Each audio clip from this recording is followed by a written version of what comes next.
Hey, my name is Patty, and I created this channel, Life Uncomplicated, to help people uncomplicate their lives from a mental well-being, mental health point of view. And today I wanted to talk about the difference between theory and philosophy and principles. And the reason that this is fresh for me today is because I had a lovely conversation with somebody earlier today who is also a coach, and we were just talking about how we work with people. And we had a lot of very similar views on life and how we work. Now, we use different language, we use different metaphors, but we were very aligned. The difference for me was she kept asking me about my philosophy or my theory when it comes to the three principles, which is what I share with everybody. You know, my idea of making life uncomplicated is understanding how we work. And I really think that when you understand how something works, it just makes it easier to work with it, right? Whether it's a computer program or a game, or it doesn't matter, anything. If you know how, I like to say, if I know the rules, I can play the game. That's what I'm saying. So for me, there's a big difference between a philosophy or a theory and principles. And one of the examples I gave was I held my glasses up and I said, hey, if I open my hand, what's going to happen? And she said, well, it's going to fall. And I said, is it going to happen every time I do that? And she said, well, yeah. And I said, well, how come? And she said, well, gravity. Exactly.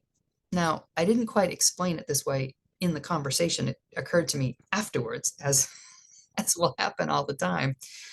But what I was thinking about, what I was reflecting on after the session was, or the meeting was, you know, nobody would call gravity a theory or a philosophy. Gravity just is. It's constant. It's the same for everybody. It's replicable. It's observable. It explains why. It explains why when I open my hands, the glasses will fall. You know, it's all of those it's all of those things that make up a law of nature. And so what I'm trying to share with people, which was discovered by Sid Banks back in 1973, is that there are principles to how the human experience works.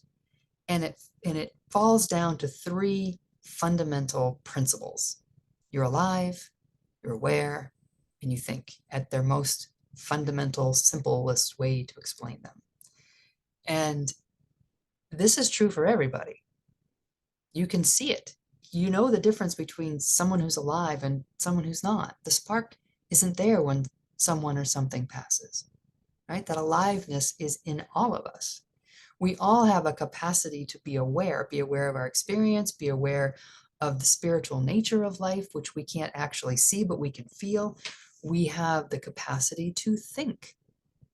We have the capacity to feel. We have the capacity to experience. And it's all done through these three principles, which is, Sid Banks said it was really only one principle, which is, he called it mind. You could call it God. You could call it life, call it the universe. Doesn't matter. It's all the same thing. We're alive. So I wouldn't consider that a theory or a philosophy. I would just call that truth. And for me, helping people understand how the human experience gets created does simplify life. It uncomplicates it. Because I'm no longer, when I'm awake to these principles and I'm, they're on my mind, I realize that nothing outside of me can make me feel anything. I'm not beholden to my circumstances being just right so that I can feel better. If I'm feeling tension, stress, and upset, it's telling me that my state of mind isn't great. And, it's time to just kind of settle back. That's part of it. That's one of the implications of these principles, is that we have this gorgeous feedback mechanism that lets us know what our mind is doing. And I recently heard a quote in a book that said that habitual exposure makes things invisible. And I love that, because what have we been more habitually exposed to than our own thinking? No wonder it becomes invisible to us, right? And we can get caught up in our thinking, and we can think that our outside circumstances are making us feel whatever, good, bad, indifferent, anxious, frustrated, happy, sad, doesn't matter. It's really easy to get caught up in that if you don't understand that fundamentally we work from the inside out. It doesn't work any other way for anybody. We all work the same way. And I understand that this is really hard to wrap your head around, because it's really hard. It was really hard for me to wrap my head around, and it still is sometimes. But there's something about having a recognition of a fundamental truth that just really starts to uncomplicate, right? Like I said, if I know the rules, I can play the game.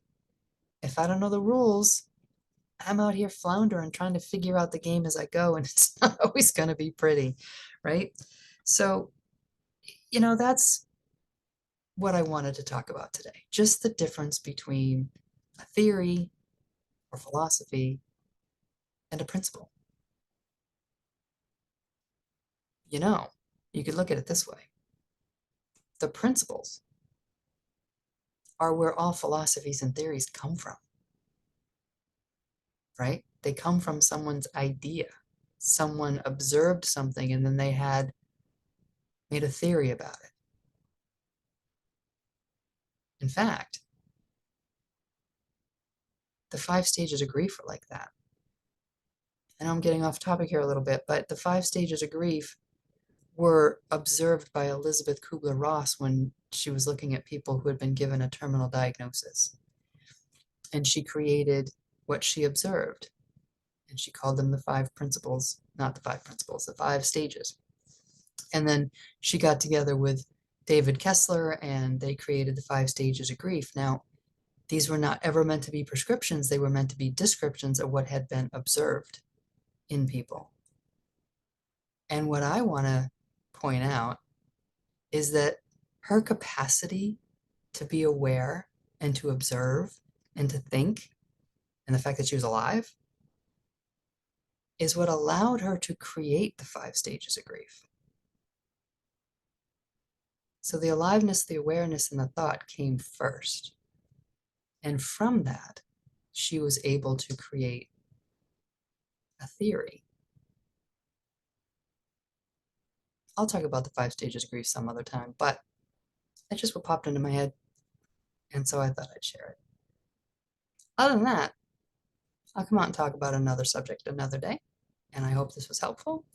And I hope it starts to maybe point you in a direction of considering or maybe getting curious that whatever you're experiencing in your life, good, bad, or indifferent, might actually be coming from inside you and not outside you.